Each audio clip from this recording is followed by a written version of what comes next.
சங்கீதம் 74. மஸ்கீல் என்னும் ஆசாபின் போதக சங்கீதம். தேவனே, நீர் எங்களை என்றென்றைக்கும் ஏன் தள்ளிவிடுகிறீர்? உமது மேய்ச்சலின் ஆடுகள் மேல் உமது கோபம் ஏன் புகைகிறது? நீர் பூர்வ காலத்தில் சம்பாதித்த உமது சபையையும், நீர் மீட்டுக்கொண்ட உமது சுதந்திரமான கோத்திரத்தையும், நீர் வாசமாயிருந்த சியோன் பர்வதத்தையும் நினைத்தருளும். நெடுங்காலமாக பாழாய் கிடக்கிற ஸ்தலங்களில் உம்முடைய பாதங்களை எழுந்தருள பண்ணும்.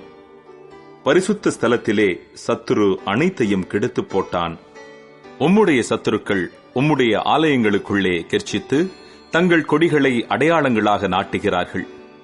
கோடரிகளை ஓங்கி சோலையிலே மரங்களை வெட்டுகிறவன் பெயர் பெற்றவனானான். இப்பொழுதோ அவர்கள் அதன் சித்திர வேலைகள் முழுவதையும் வாட்சிகளாலும் சம்மட்டிகளாலும் தகர்த்து போடுகிறார்கள். உமது பரிசுத்த ஸ்தலத்தை அக்கினிக்கு இரையாக்கி உமது நாமத்தின் வாசஸ்தலத்தை தரைமட்டும் இடித்து அசுத்தப்படுத்தினார்கள். அவர்களை ஏகமாய் நிர்த்தூளியாக்குவோம் என்று தங்கள் இருதயத்தில் சொல்லி தேசத்தில் உள்ள ஆலயங்களையெல்லாம் சுட்டரித்து போட்டார்கள். எங்களுக்கு இருந்த அடையாளங்களை காணோம், தீர்க்க தரிசியும் இல்லை. இது எதுவரைக்கும் என்று அறிகிறவனும் எங்களிடத்தில் இல்லை. தேவனே, எதுவரைக்கும் சத்துரு நிந்திப்பான்? பகைவன் உமது நாமத்தை எப்பொழுதும் தூஷிப்பானோ? உமது வலது கரத்தை ஏன் முடக்கிக் கொள்ளுகிறீர்? அதை உமது மடியிலிருந்து எடுத்து ஓங்கி நிர்மூலமாக்கும். பூமியின் நடுவில் இரட்சிப்புகளை செய்து வருகிற தேவன் பூர்வ காலம் முதல் என்னுடைய ராஜா.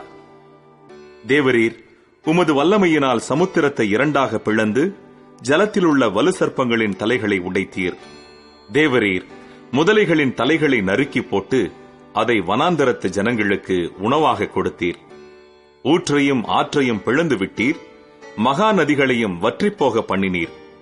பகலும் உம்முடையது, இரவும் உம்முடையது. தேவரீர் ஒளியையும் சூரியனையும் படைத்தீர். பூமியின் எல்லைகளையெல்லாம் திட்டம் பண்ணினீர். கோடை காலத்தையும் மாரி காலத்தையும் உண்டாக்கினீர். கர்த்தாவே, சத்துரு உம்மை நிந்தித்ததையும் மதியீன ஜனங்கள் உமது நாமத்தை தூஷித்ததையும் நினைத்துக் கொள்ளும். உமது காட்டுப்புறாவின் ஆத்துமாவை துஷ்டருடைய கூட்டத்திற்கு ஒப்புக்கொடாதேயும். உமது ஏழைகளின் கூட்டத்தை என்றைக்கும் மறவாதேயும். உம்முடைய உடன்படிக்கையை நினைத்தருளும்.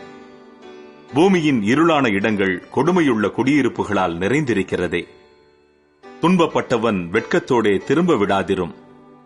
சிறுமையும் எளிமையுமானவன் உமது நாமத்தை துதிக்கும்படி செய்யும். தேவனே, எழுந்தருளும். உமக்காக நீரே வழக்காடும். மதியீனனாலே நாடோறும் உமக்கு வரும் நிந்தையை நினைத்துக் கொள்ளும். உம்முடைய சத்துருக்களின் ஆரவாரத்தை மறவாதேயும். உமக்கு விரோதமாய் எழும்புகிறவர்களின் அமளி எப்பொழுதும் அதிகரிக்கிறது.